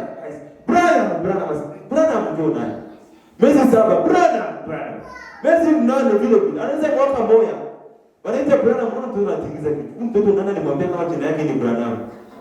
Nani alimwambia? Hakuna mtu alimwambia. Mepiko ile hisia ndani yake yenyewe inamfurufere connect kama hii wanaitaka Brian maana ni hii. Anapaswa anatambua kama ni yeye. Anakuwa na mwaka 2, anakuwa na mwaka 5 unamuita atakuwa anatika ile jina na hakuna mtu alimwambia kama ndio jina yake. Mimi anatambua jina yake, anajijua yeye mwenyewe kama yeye ndio mwenye ile jina. Yesu naye mwenyewe kila mara unakiaka muombe, Yesu nibariki. Tena kesho Yesu nibariki. Yesu anapaswa kujua jina yake. Na pia huyo ndio ananiita hivi maana iko na mie ndani yake. Ndio anajibia. Amen. Wewe kama huna ndani yako utaanza leo mpaka kesho unamuomba ule Yesu na hutapataka. Amen. Sasa mbona mimi Yesu alibariki yake? Mimi nisindikizaka wengine kwa ustadi, wengine wako natumika kwa ustadi wanapata makuta. Mbona mimi sizipataki? Hauna Yesu ndani yako friend. Ndugu, kwa na Yesu ndani yako utamwambia atakufanzia na wewe mwenyewe anafanzia kama wengine. Amen. Mungu amebariki sana. Mara kusikia kwa ushuhuda ya ndugu moja, wakati bako naombea watu pale ndio kumstari naye bakataka kumuombea wanawazania naye yuko mabole watu bao. Juma nakuwa na watu wao cha kuprepare. Wakati tunaanza kuombea utajilangusha chini unafanya kama ni Roho Mtakatifu anakufikia. Wewe unatakiwa kumfutize juu yako ukitasema hivi na hivi na utaitika kusema amina. Prophetize man of God. Basi ukitayarisha watu bao wanajua watu bao. Sasa wakafanya kaelele wakaenda kugusa kwa mtu wenyewe kumtayarisha. Alikatana semie wapi na wewe? Wapi? Hiyo vitu tunasema ni vya Mungu. Si profeta anasikia haya. Mimi maneno ya Mungu yalikuwa kibia makompromi. Wakati uko na Yesu ndani yako hakuna kompromi. Ni wewe na Yesu. Amen. Ni wewe na Mungu wako. Uko na jilomba wewe peke. Na wewe peke uko na jilomba unapaswa kujireconnect, hauwezi kujisahau. Utajijibu na hauwezi kujiima. Tuache ile maadashi ya kifulero na kishi. Na kikongomani surtout. Sasa mgabulaji mzuri na gabulia kwanza bengine yeye anakuwa wa mwisho utajiima. Unajiima. Sasa hivi napenda kule baba anaorganiza kafeti mzuri na gabulia bengine yeye anakula wa mwisho. Ya bongo kama piko wa mzuri sana. Mbele aende kuanza kugabula watu kule muombe. Ita ba protokole wote kwanza ba pike chakula ba tenteke ndio waende kugabula sasa. Ndio sikire ile ya fete. Hapo sasa pana nikamwambia wengine kama ndio tunaona anaanza kukombola ndio ile kwa mtu ajimani. Jianzie kwa kwanza wewe peke. Amen. Amen. Mungu amebariki sana. Kama ule Yesu kwa ndani yako hawezi kukuimba benyo unataka hata kupatia na Biblia. Mungu amebariki sana. Mapete za zamani walikuwa wanafanya vile. Mimi mapete za sasa maisha yao nao masekre. Hawafanya kiko tena. Mbele ya kugabula chakula kule wanataka wale wa protokole wote wanakula kwanza ndio wanaanza kugabula. Na ndio biko na maana. Utaenda kugabulia wengine na wewe utaamka na ile machakula mlo na viombesha vyote. Mbona kushosha kule kuna nguvu ndio unagabulia wengine. Pana kujinyima. Sasa nitamuombesha Mungu, utamuombesha Mungu. Omba vitu vya mkubwa. Kabisa. Na mliona kila mara rafiki yangu mmoja amesema mimi nataka niuze mvio Burundi. Siona Burundi wako kina mvio, nitagozia mvio. Sina mvio baba hii, nitagozia mvio. Lakini unatumia nigozia mvio. Sasa uko na imani ya Mungu. Na imani ya Mungu kweli. Pasha kuomba vitu vya mkubwa. Mtu wa kawaida sema siku ni Bwana ataiko na mchokoza Mungu. Anataka kumuima, mzee Mungu wa mvio unatumika hii kazi za uvio. Moyo kazi ndio mzee ama mvio Burundi. Nimekusikia ushuhuda ya ndugu mmoja ku Rock Secondary Tabernacle. Alikuwa kabila kazi. Pastor Life akamwambia, Le même jour akaenda kufanya interview ya kazi akapata kazi. Mimi ile kazi ya gari nilipata akasema Mungu nisaidie. Mimi nitauzia nini mchungaji wako gari hata kwenda kumvoyage kwenda kutangaza injili. Ule ndugu alitumika, salary ya kwanza ilenia ni salary ya kuuza gari. Akamuzia mtumishi wake gari ya kwenda kutangaza nini? Injili. Jua nini alimkamata Mungu mu maneno yake. Sasa Mungu nisaidie nipate hii kazi na kwa kufanya ma interviews. Salary ya kwanza nitamuzia nini mtumishi wako gari. Mungu akumpatisha haya. Alifanya na ndugu alitimiza venye alifanya. Hapa sasa nasikia kuwa bilionea. Yuko na vyoo yake Mkongo. Yeye anabebaka ba missionnaire. Ifrero wa message. Alikuwa bila kazi, ni maombi tu aliamini katika imani. Anakamkamata na Mungu nini mu maneno yake. Juu ya nini alikuwa na Mungu ndani yake na Mungu ajinyimaki. Kama kuko mwenye anapanaka ni Mungu. Kama kuko mtu anajua kupanda ni yeye. Amen. Mungu akubariki sana. Écoutez frère Branham, tumsikilize ndugu Branham anasema nini hapa. Il dit ceci, si je vais au Père dans le nom de Jésus, ce n'est plus moi qui prie, c'est Jésus. Amen. Ase wakati mimi naenda kwa Baba mjina la Yesu, sio mimi ndio niko naomba frère. Wakati mimi nakuja kuomba hapa mjina la Yesu, sio mimi tena. Ni Yesu ndio yuko anajiomba. Na Yesu mwenyewe yuko anajiomba, mwenyewe anajiomba kupanda, hawezi kujiima hapana. Atajipatia vitu vimoja vya mzuri vya maana. Amen. Utaona wakati mimi nianza kuomba siponaki. Kwa kitu nyake kiendelee. Sasa mwa ni zambi, ile sinaga kufundishi. Zambi natumaka watu watakuwa mzuri ya bonne santé. Watu wataendelea mzuri kikazi. Watu watakuwa ni nini? Hawatakuwa na nani tena. Alisema vitu vingapi hivyo wenyewe vinatumaka zambi na huko inafichika. Natumaka watu wabarikiwa juu ya zambi. Mungu aturehemu sana. Frère Branham dit, lorsque je viens au Père dans le nom de Jésus, ce n'est plus moi qui prie, c'est Jésus. Amen. Et lorsque Jésus prie, il ne peut jamais se varier. Il doit donner, parce que c'est bien lui le donateur. Amen. Il dit, c'est son l'esprit prie au travers de moi. Amen. Asema kuwa ni roho yake ambayo iko naomba kupitia nani? Mimi. Amen. Maombi haikui sasa kire. Wale nakuwa ni bidonge bilili.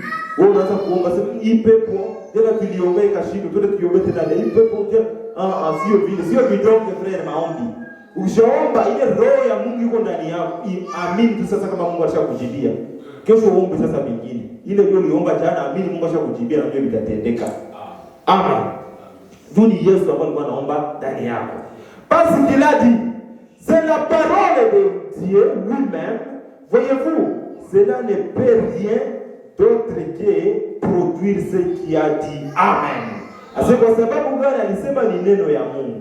Na neno ya Mungu inapaswa kuzaa, unaona, inapaswa kuzaa kile tu kembao neno ya Mungu ilisema. Amen. Amina. Mungu abariki sana. Ndio vile vile tunapaswa kuwa naomba maombi. Tunapaswa kuomba tunashimama, tunapaswa kumekushwa kwa tunakia maombi tuko naomba ule Mungu ambaye yuko ndani yetu. Na wakati uko na imani ya vile, Mungu atakujibia juu ya nini Mungu ajiimaki. Iko na jiomba yeye pekee. Amen. Je saute. Je prends le livre d'Éphésiens est comparable à celui de Josué. Kitabu cha Waefeso kiko kinalinganishwa na kile cha Yoshua, prêché le 15 mai 1960. Frère Branham dit ceci au paragraphe 53. Ainsi, voyez-vous, Canaan ne représente pas le ciel. C'est munaona, Canaan hayakilishi mbingu à cause des guerres et des troubles. Juu ya nini ya mavita na mivurugo, de ces misères, de ces mises à mort, na kwa hao wenyewe wana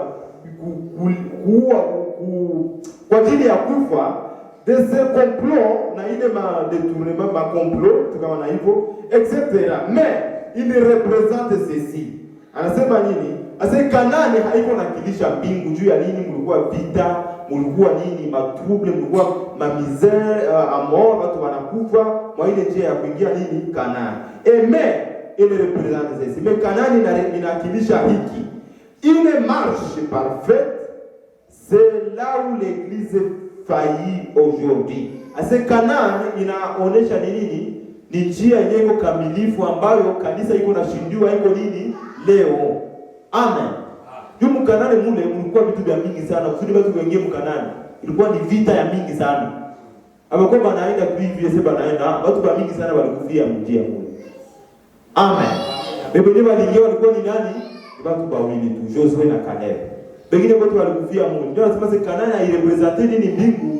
Juu ya nini mlikuwa ni nini? Marsh ilikuwa ni njia, mlikuwa vitu vya kupitia. Mlikuwa maetapu, mlikuwa vita, mlikuwa vifo. Branham anasema kwa pale kwenye kanisa iko nashindiwa leo.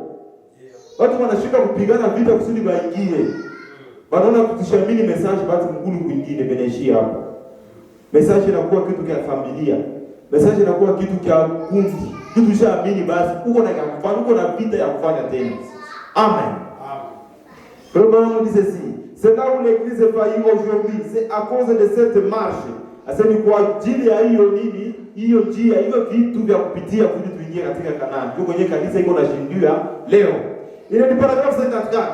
C'est vous que votre propre conduite peut empêcher d'être guéri. Amen. Asema mnajua ya kwamba namna yenu ya kukua inaweza kufanya msiponywe. Namna yako ya kukua, dhambi zako, mawazo yako, mafikiri, ndio unakokuwa unafanya bila kitu unakokuwa unaishi. Bila tuma usipone. Amen. Wacha kusumbua tu patu bure. Tumchangie makuta, mfanzie nini, tumbebe kwa hospitali ya mkubwa ya hivi ndio wanasaidiaka. Usisumbue bure. Angalia namna yako ya kuishi ndio unatuma hauponi. Ndio vile Branham alituonyesha tena Jumapili kama mara mingi na kuoga ni nini dhambi za watu wanaficha. Ndio natumaka watu apona. Ndio natumaka watu watabarikiwa. Ndio natumaka watu wataweza kuona watakuwa bonne santé. Inaweza kunani? Kuharibisha hata nani santé za watu. Juu ya nini dhambi hizi zinaficha namna ya kuishi. Kila mtu anajua namna gani anakuwa anaishi. Unapaswa kucontrol sasa namna niko naishi ni namna ya mzuri. Je, Bakristo wako na beneficia hii namna yangu. Watakatifu ya Mungu wanakuwa na beneficia namna yangu ya kuishi. Wala vyangu ni vyangu tu, mwingine anaweza kubeneficia. Ingawa na Biblia naama anasema nini? Wakati mwili moja, mtu mmoja anabarikiwa katika ule mwili wa Kristo, maana ni mwili wote. Amen.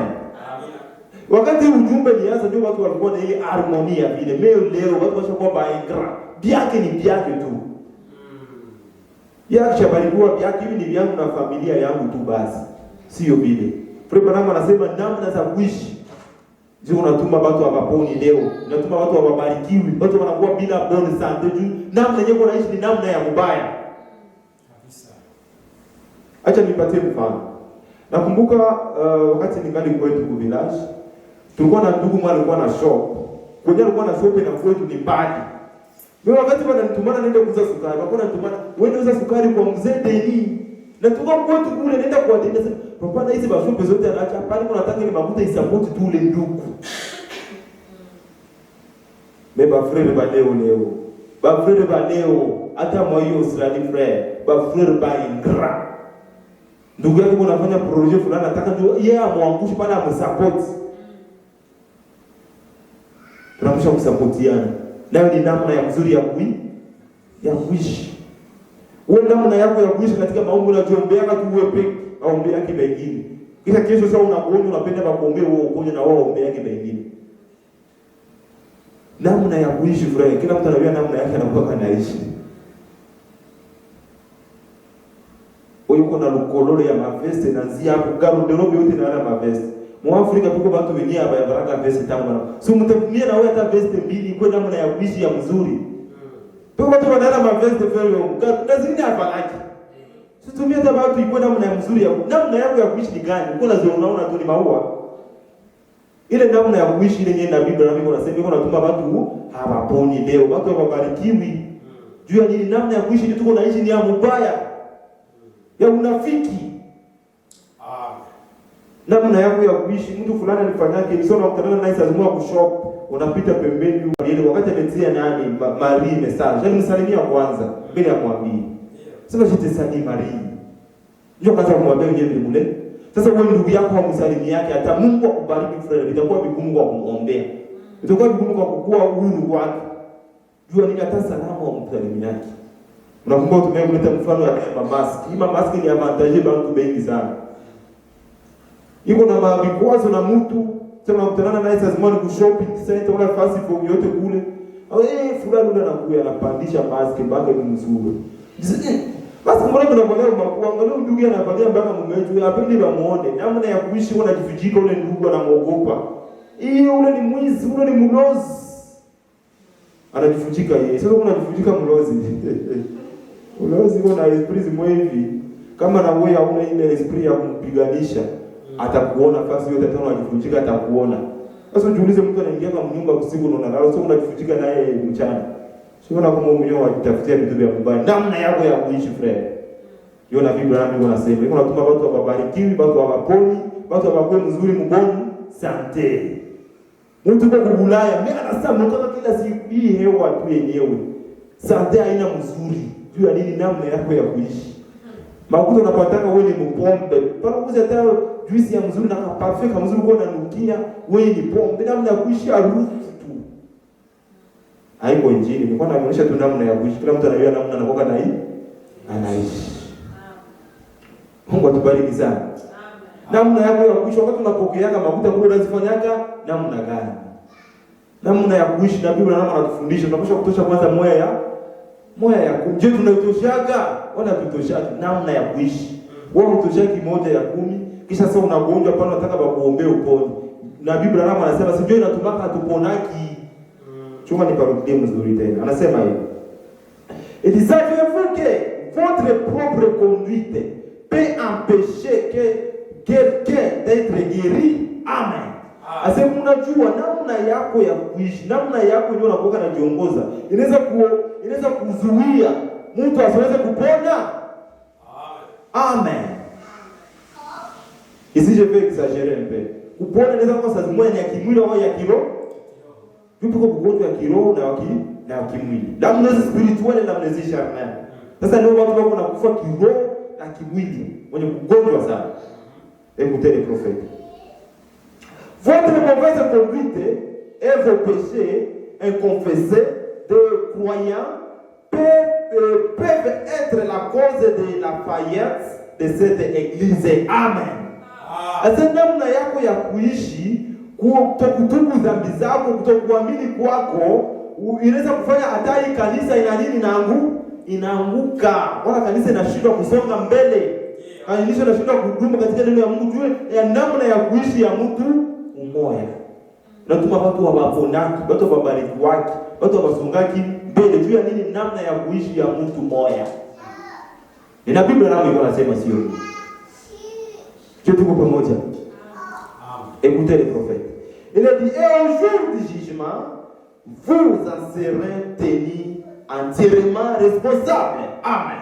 Na wakati ya hukumu wewe utatiwa pale kama vile unaweza kuresponsabilize ile mambo yenyewe ulituma watu waweza persevere wala kubarikiwa kanisa inaanguka juu yako.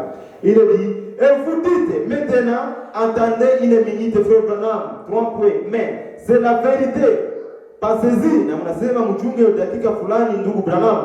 Mnajua ni ukweli, je mnatambua hivyo? Josué après qu'il y traversait le Jourdain et fut entré dans le pays, Dieu lui donna la promesse qui est toi. On peut penser à cela. Combattre pendant toute une campagne sans perdre un seul homme. Amen. Asema Yoshua baada ya yeye kupita katika nini? Jourdain, ile Jordani ile aingie katika Kanaani. Mungu anaweza kumpatia nini? Ahadi ya kusema utapigana bila hata kupoteza mtu yoyote. Amen. Ndio ni ahadi ambayo Mungu alimpatia. Sasa utapigana, utashinda, utaingia katika mji bila kupoteza mtu yoyote. Mimi alianza kushindwa wakati gani? Wakati piko mtu mwenye aliwajibishaka mambo, wote wakashinda. Kanisa yote kashindwa. Dhambi zikaingia katika kambi. Watu wote wanaanza kushinda kuendelea. Mpaka wakati walijua kama huyu mtu fulani ndio kunatoka watu aendelee. Maandiko yanasema kama walimtoshaka hiyo wakamua. Amen. Mtu mmoja anaweza kutuma watu wengine aendelee. Watu wabariki watu. Watu waponyaki. Juu ya dhambi za mtu mmoja. Tupate na Biblia inasema namna ya kuishi tujichunguze namna tunakuwa tunaishi. Je, Biblia, wana Bakristo ndio walitangulia hapa. Piko watu wenyewe washaka kuishi sasa vile mimi nakoka mimi naishi. Amen. Wako kisha kuna modeli yako ya kusuivre. Je, Branham tabernacle sasa Frère Branham tunamfuata Frère Branham mwenyewe za nabii. Nabii Branham alikuwa anaishi namna gani? Unatafuta kujua namna yake ya kuishi. Meda alikuwa anaishi namna gani? Frère Branham anasema kama Meda ni mama wa mzuri sana. Namna yake ya kuishi ilikuwa ya bien. Akafurahia sana kisa alikuwa anaongoza watoto. Sasa Meda kila mara mzungu anataka kukontrola hata shakoshi ya nani ya bafie wake, anaangalia hapo bafie wanaleta mapantaloni mnyumba, wanaleta mabijou, anaangalia mshako. Ilikuwa ni namna ya mzuri ya kuishi ya Meda, anakontrola watoto. Ba mama bale wase achana na hii dunia itamfundisha. Eturudilia hapo. Kwa maana anasema nini? Asema Joshua alikuwa na ahadi. Asema utapita katika Yordani mpaka mji ya ahadi bila kupoteza hata mtu yoyote. Kabla ya wao kuingia, wanaona wanaanza kupigwa mateka, watu wanakufa nini? Dhambi ilishaingia mkambi.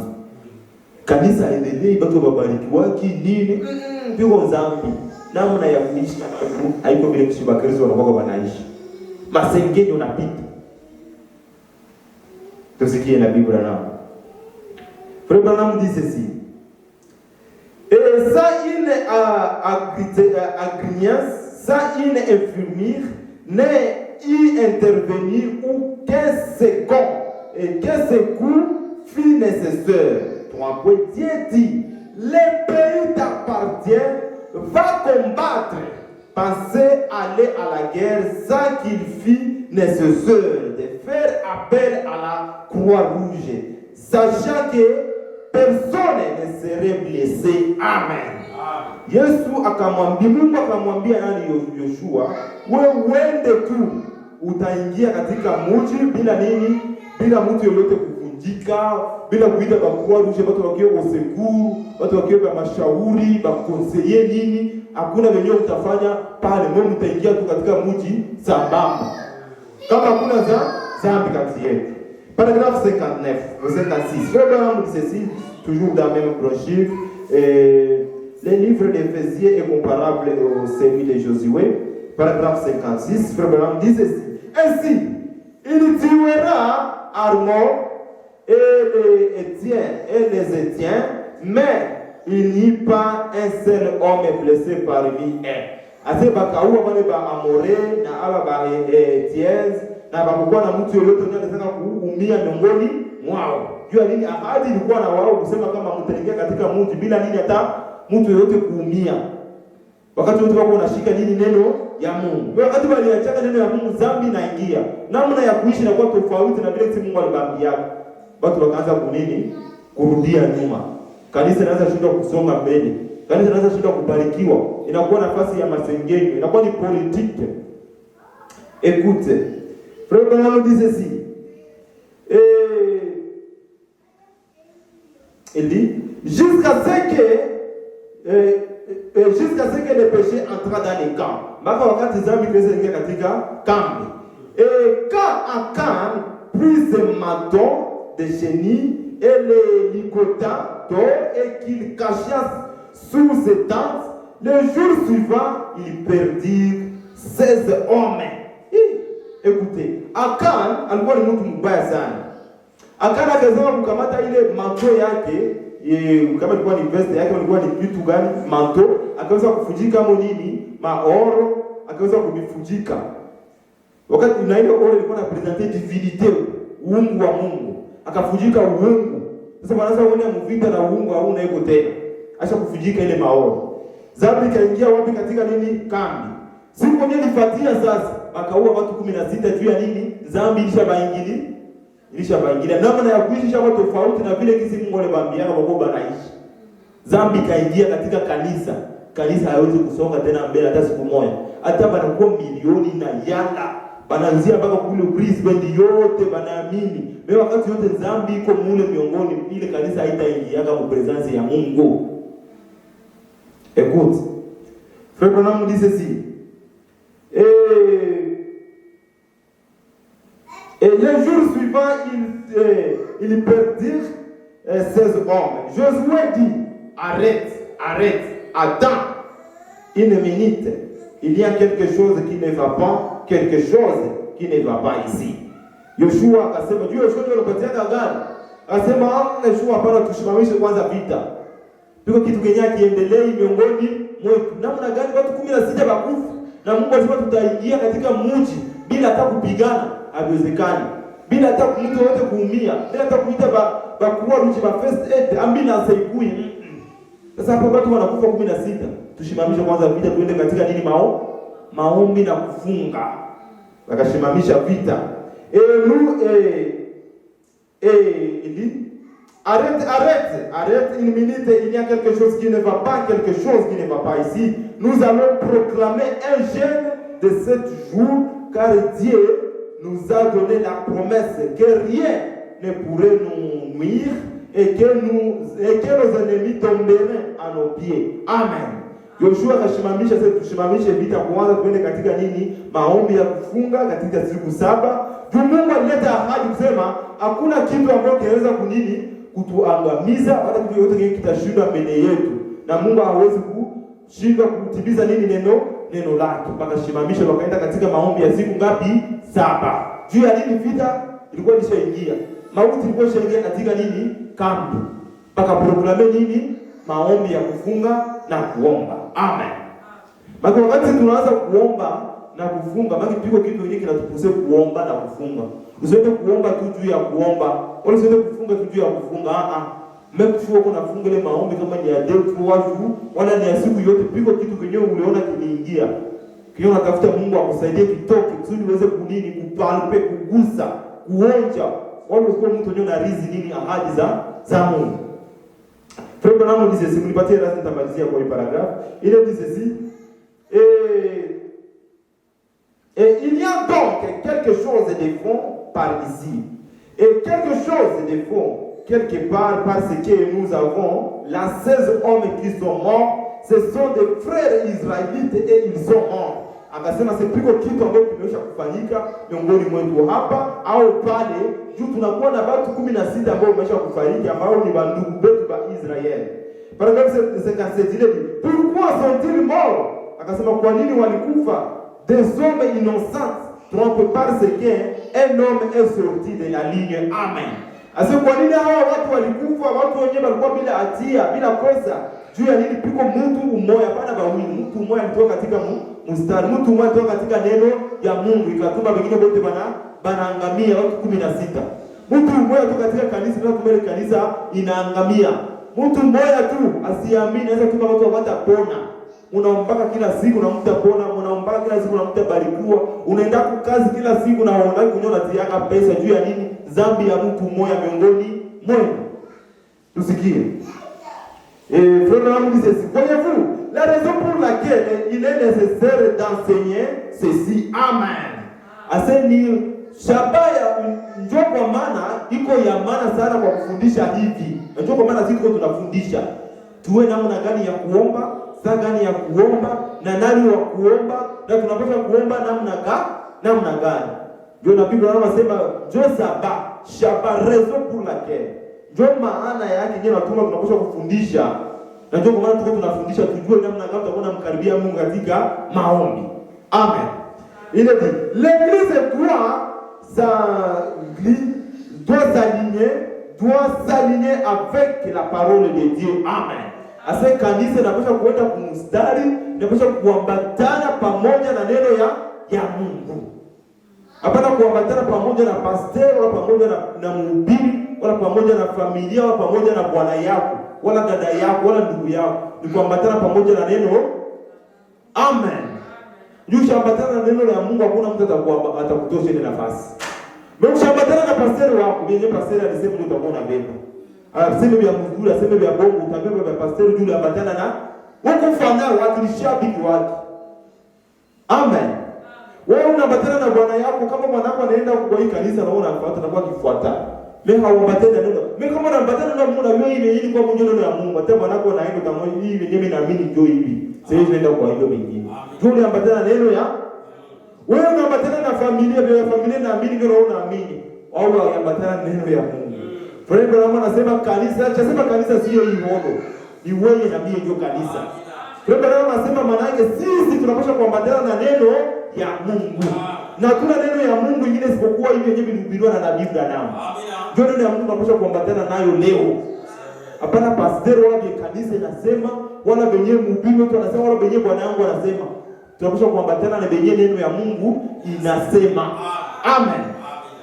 Il dit, elle doit s'aligner avec Dieu. Nini kanisa sisi watu tunapaswa kuenda sawa sawa na nani na Mungu? Kumfuata ndio Mungu. Hapana kumfuata mhubiri. Amen. Il dit, et laissez avec les autres na wengine pamoja na wengine marchant droitement, sombrement devant tous les hommes, craignant Dieu. Amen. Asema kwa moja kwa wengine tukitembea kwa usawa, kwa upole, kwa ukimya pamoja tukimwogopa nani? Mungu. Ainsi à cause d'un homme qui avait volé un vêtement et fait quelque chose qu'il n'aurait pas pu faire, cela enleva la vie de ces hommes. Amen. Asema hivyo kwa ajili ya dhambi ya mtu mmoja ambaye aliweza kuiba mavazi. Ndio ndio vile aliweza kuiba. Akaenda kufichika ile mavazi, ile mato yenye ilikuwa mwenye dhahabu, akaenda kufichika. Kwa ajili ya yule mtu mmoja, dhambi ikaingia katika kanisa ikaua watu ngapi? 16. Kwa ajili ya mtu mmoja, hata mnaanza leo mpaka kesho mko mnaomba. Mungu hatajilia kile maombi, dhambi ilishaingia katika nini? Kambi. Na mara mingi dhambi leo iko naanzia wapi? Kwa madhabahu. Bapasere bahubiri tena message. Abahubiri tena nabii, wanaanza kuhubiri mawazo yao. Akusudi bapate pesa, baemelee tumbo, bakona watu bengi bajulikane. Abahubiri tena message. Jua nini dhambi ilishakuingia. Wakati dhambi inaingia ndugu, hata mnafanya kitu kingine kyote Mungu asitajili yako. Baba wakati muarete kwanza. Kuko fasi kwenye kuliangukia, murudile fasi kwenye muliangukia, ndio mnasonga tena mbele.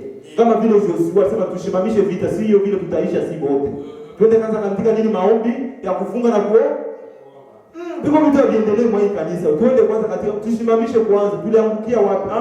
Fasi fulani tulimwacha nabii. Sasa Mungu anaenda je bila nabii? Umtafute tena nabii mumrudishe wapi mkanisa. Ndio mtaendelea, mtabarikiwa na mtaponywa. Mungu awabariki sana. Nitamalizia hapa mnipatie razi. Ndio. Frère nous disait ceci, toujours dans la même brochure, paragraphe 59. Il a dit ceci. Je crois que c'était 16, peut-être plus. Je crois que c'est 16 hommes qui sont morts. Amen. Mimi naamini ya kwamba walikuwa ni watu 16, sasa walikuwa ni wengi wa hao, mimi naamini walikuwa ni watu 16.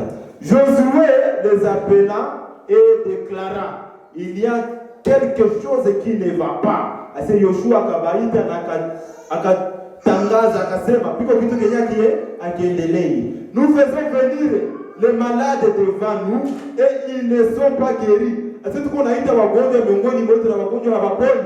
Piko vitu venye biendelee. Et paragraphe 60 il dit nous devons publier un jeûne solennellement. Tunapaswa kutangaza nini? Kufunga. Juu ya nini? Tuondoe vile biendelee miongoni ya kanisa wala miongoni ya familia yenyewe tunatuma magonjwa iko nafanyika. Wenyewe natuma watu wabarikiwi. Il dit nous devons publier un jeûne solennellement, faites un rassemblement. Quelque chose ne veut pas quelque part. Sasa tutangaze nini? Mafungo na tukusanyike fasi fulani, juu kitu fulani akiendeki sehemu fulani. Dieu a donné la promesse. Mungu alileta nini? Ahadi. Il le fera, atatimiza, ataifanya. Il publia un jeûne et il découvrir. Bakatangaza nini? Kufunga na bakatambua le sort tomba sur Akan qui fit une confession entière. Amen. Bakafanya ile kufunga na ile nani kura ikaangukia nani? Akan. Ambao walizao kufanya nini? Kutubu. Akaweza kutubu kama ni yeye anaweza kufanya nini? Kuiba. Alibaka veste ile ilikuwa ya hora kaenda kuifijika. Dhambi tayari ilishaingia mkambi. Akanya shabiarimisha. Kusudi baba endelee na Akani. Tusikie maandiko yanasema nini? Na Biblia inasema kwamba alimwaka kule. Yuba angeendelea na ule Akani, abangefika bangeishia wote mji. Dhambi ilishakufika. Amen. Leo piko Akani leo. Mungu anaendelea na Akani. Mtu onyesha kumwacha nabii ya Akani. Amen. Hata mnaendelea na ule mtu amtafika jua alimwacha nini na nabii. Acha kuacha message. Acha kuacha ujumbe, acha kuacha ufunuo wakati wa jioni. Kisha Mungu mnaendelea tena na ule mtu usimtakuta hakuna kufika. Josue angefika kwa wakati wote walikuwa na nani na Akani. Mimi walifanya nini bali Mungu? Walimuelimine kwanza kusudi safari iendelee saba. Ndio kwa maana ndugu Branham kama mnakumbuka, nasema sitisema kuonyesha nini sasa piko vitu vya kukua tunasaulika. Anasema wahubiri wenyewe wako na ubiri. Meha wahubiri maneno ya Mungu vile kisi litangaziwa. Ni watu wa kufanya nini kusauli? Ndugu Branham ambaye kutuonyesha ile kitu. Sasa tunapaswa kusaulika. Amen. Ndio Akani kusaulika unaavance na maneno ya Mungu. Écoutez frère Branham. Il dit ceci. Et le sort tomba sur Akan qui fit une confession et il le tua ainsi que toute sa famille. Amen. Josué et tous les Israélites walikuwa na bakusudia sana. Na walikuwa na nguvu. Baada ya kuwa tu Akani yeye mwenyewe akasema hii dhambi ni ya familia yote tuwe Akani na familia yake yote. Kusudi baba ndio kusudi baba afike pale baue frère. Na kama unaua kitu unakisaulika au ukiendelea kukumbuka hautaendelea. Amen. Amen. Ulikuwa unakunywa kampombe kako unakia kwa mini message unakaleta au yakaua au yakasaulika hautaendeleaka. Mtu mwenye anakatana na Biblia ndio tunaendelea na yeye hautaendeleaka. Ndio wakati wa kusaulika. Amen. Amen. Mungu aturehemu sana. Il dit ceci et toute sa famille puis il brilla avec toute leur bien na wakachoma mazuri yao yote wapatiana wakavichoma. Amen. Leo peko watu muujumbe abapendi kuchoma vitu vyote vya kaa wanakuya navyo. Barikiwe Mungu sana wakati Mungu kunaita mtu wa vyakuli kwa hiyo ujumbe anachomaka vyote. Tuna ushuhuda ya watu ambao wakati waliamini ujumbe, wao walikuwa pastor, wengine walikuwa director, walikuwa wanaongoza makanisa huko, wanaongoza makundi fulani za makanisa tofauti. Wakati wanaamini ujumbe, wanabanyanganya na ile vitu. Ni miakani, achana navyo vyote. Asema huyu mtu mimi siwezi kumwacha, aliweza kunisaidia, aliweza kunibariki. Miakani, achana na ile mambo frère. Uzuri wewe uendelee, achana na mambo ya nini? Ya kani ndio unaendelea katika nini safari? Mungu aturehemu sana. Il a dit, puis Josué repartit et lança, prenant tout ça, une blessure ou une agrignite, vous y étiez. Amen.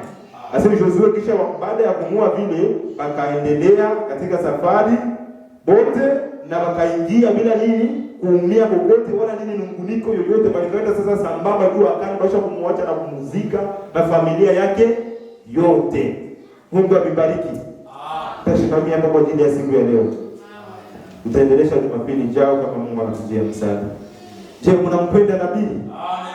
Ndugu Branham anatufundisha namna gani ya kuomba, namna gani ya kutafuta uwepo wa Mungu, namna gani ya kukaribia Mungu katika kufunga.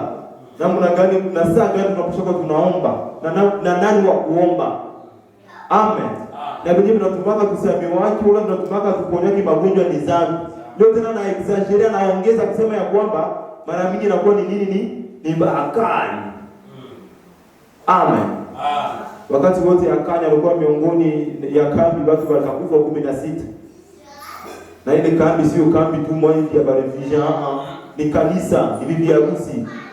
Wakati wote miongoni ya bibi harusi mwisho ingia Akani, ile ule bibi harusi sasa endelea hata muona Kristo.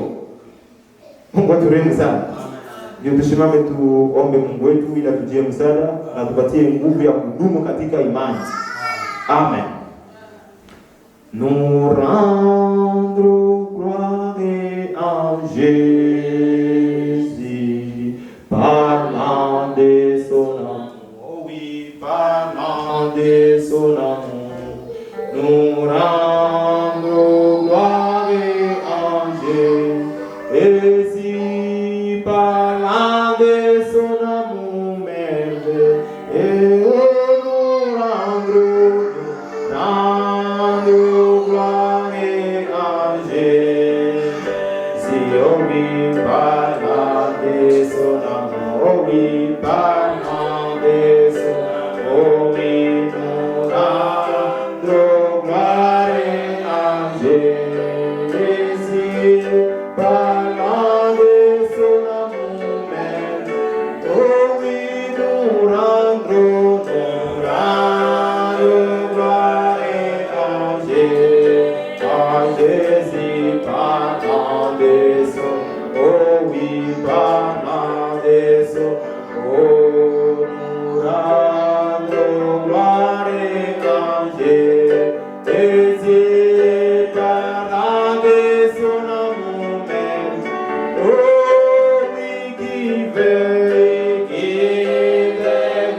Éternel Dieu tout-puissant, Père éternel, c'est toi Jésus-Christ, le même hier, aujourd'hui et pour toujours. Tes saintes écritures nous enseignent que lorsque nous prions, lorsque nous nous lèverons debout dans nos prières, demande-nous notre Père qui est dans les cieux. Aujourd'hui, ce Père-là, il est à nous sous forme du Saint-Esprit. Gloire à toi, Dieu Tout-Puissant, pour nous avoir aimés et se manifester encore dans ce saint soir au milieu de ton peuple. Maintenant, glorifiez-toi, Seigneur Jésus-Christ. Essuyez-nous toutes nos erreurs. Oh, pardonnez-nous toutes nos offenses, comme nous pardonnons aussi à ceux que nous avons offensés. Oh, Dieu Tout-Puissant, conduise-nous, Seigneur Jésus-Christ, dans les bons et mauvais jours, dans les séjours de notre vie, dans ce pays de l'Australie, si cette terre, dans cette ville de Brisbane, nous demandons que toi-même puisses prendre la première place dans toutes nos quiltes, sois élevé, exalté. Bénisse nos bien-aimés frères et sœurs qui ont tout abandonné pour venir te visiter, Dieu Tout-Puissant. Nous demandons tes bénédictions en abondance. Oh, bien-aimé, pardonnez-nous tous nos péchés, nos convoitises et nos erreurs. Souvent, nous commettons des erreurs. Oh, en pensant, en marchant, en nos réactions lorsqu'il y a une action, Seigneur. Dieu bien-aimé, pardonne mon frère, ma soeur. Bénisse-nous, guérisse-nous de toute maladie, soit spirituelle telle que charnelle. Car aujourd'hui, la maladie spirituelle envahit, oh, le monde, envahit les gens. Mais appelle ton peuple à t'aimer, à te chercher jour après nuit, car il y a plus de temps. Oh Dieu bien-aimé, tout-puissant, bénisse ton épouse parole à ces quatre coins du monde, là où ce soir rassemblés autour de ta parole. Et demandons tes bénédictions, ta protection. Accorde-nous, Seigneur, l'occasion de se rassembler le dimanche prochain autour de ta parole, nous allons te louer. Voilà, Dieu bien-aimé, je lève mes mains vers toi, mon Dieu, que je suis un rien, un indigne et un pécheur sauvé par ta grâce. Bénisse tes serviteurs à travers les messagers du temps du soir, William Branham. Donnez-nous le Seigneur Jésus-Christ la persévérance, car nous-mêmes, on ne peut pas en sortir. Voilà pourquoi nous t'invitons, nous te donnons la première place de tous nos projets, de toutes nos vies, de toutes nos familles, de toutes nos cultes, Dieu Tout-Puissant. Sois le maître et le guide. Accompagne-nous dans le chemin du retour, quand nous te prions ainsi, toutes choses à ton nom Jésus-Christ. Et surtout ceux-là qui sont malades, je déclare encore la guérison divine par la puissance du message que tu nous as donné à ce temps du soir. Guérisse mes bien-aimés frères et sœurs, au nom de Jésus-Christ. Accorde-les, Dieu Tout-Puissant, car je te prie tout ainsi à ton nom Jésus-Christ en disant Amen. Amen. Amen. Mungu akubariki sana. Amen. Tulikuwa tumesahau kidogo ya sadaka. Mwenye iko nayo tafadhali. Ndio.